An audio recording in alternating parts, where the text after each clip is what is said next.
In the grand saga of the Mauryan Empire, names like Chandragupta, Bindusara, and Ashoka shine brightly. But beyond these great kings lies a forgotten ruler, a man of deep conviction, a builder of temples, and a restorer of order in a declining empire. His name was Samprati, the grandson of Ashoka, and one of the most remarkable, yet least remembered monarchs of ancient India. This is his story. To understand Samprati's place in history, we must look back at the legacy he inherited. The Mauryan Empire was founded by Chandragupta Maurya in 321 BCE after defeating the Nanda dynasty with the guidance of the brilliant strategist Chanakya.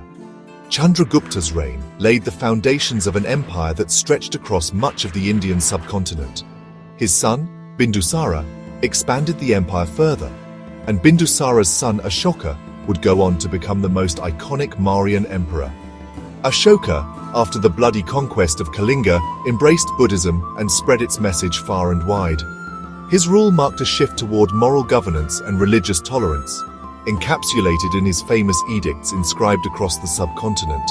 But after Ashoka's death in 232 BCE, the vast empire began to crumble. Internal strife, weak successors, and external pressures led to rapid disintegration.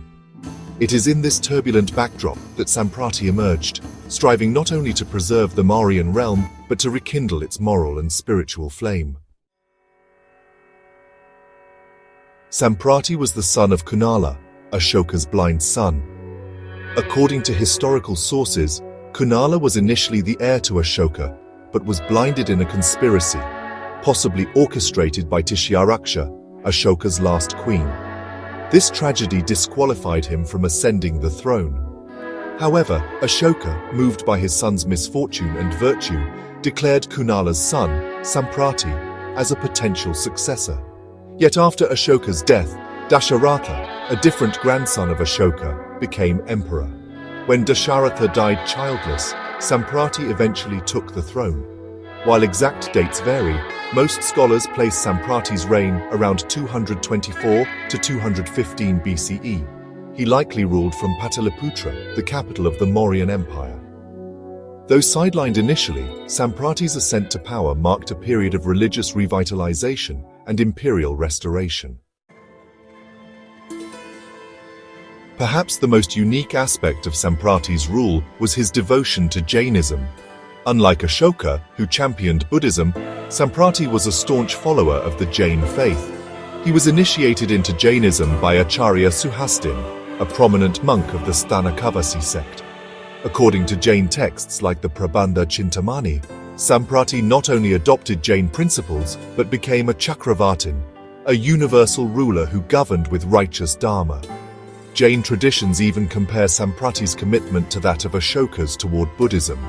He is credited with building 125,000 Jain temples and installing millions of Jain idols. While these numbers are likely exaggerated, they reflect the extent of his patronage.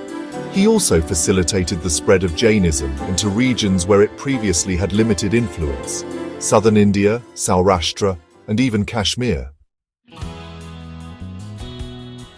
He ensured Jain monks could travel safely through his realm, even into hostile territories. In doing so, he established what some call a Jain cultural empire within the political boundaries of the Mauryan state. This spiritual revival came at a time when Jainism was waning after centuries of suppression and neglect. Through his efforts, Samprati earned the title Jain Ashoka. Beyond religious achievements, Samprati was also an able administrator and military leader. By the time he came to power, the Mauryan Empire had fractured. Several provinces had either declared independence or fallen under local warlords. According to Jain sources, Samprati launched campaigns to restore Mauryan authority, especially in regions like Saurashtra Malwa and parts of southern India. These campaigns were not only military operations, but also missions to restore law and order based on non-violence and dharma. He reorganized administrative units, reinforced border defenses, and appointed governors who followed Jain ethics, ensuring justice and religious freedom. Unlike earlier emperors, Samprati reportedly emphasized vegetarianism, non-violence, and compassionate governance. Animal slaughter was discouraged, and penalties were imposed for unnecessary violence. In this way, Samprati combined military strength with moral philosophy, a rare balance in history. Samprati's reign also saw a cultural and architectural renaissance. Jain traditions credit him with building temples made of stone, a major advancement from earlier wooden shrines. While most of his constructions haven't survived the ravages of time, some ancient Jain temples in Ujjain, Gujarat, and Rajasthan trace their origins back to the Samprati era.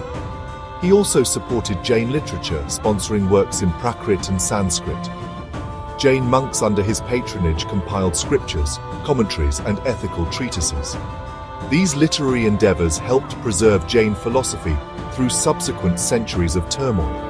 His cultural policies helped integrate the arts, religion, and statecraft into a unified framework, inspiring future rulers across India. Despite his remarkable achievements, Samprati remains a lesser-known figure. This is largely due to the scarcity of contemporary records.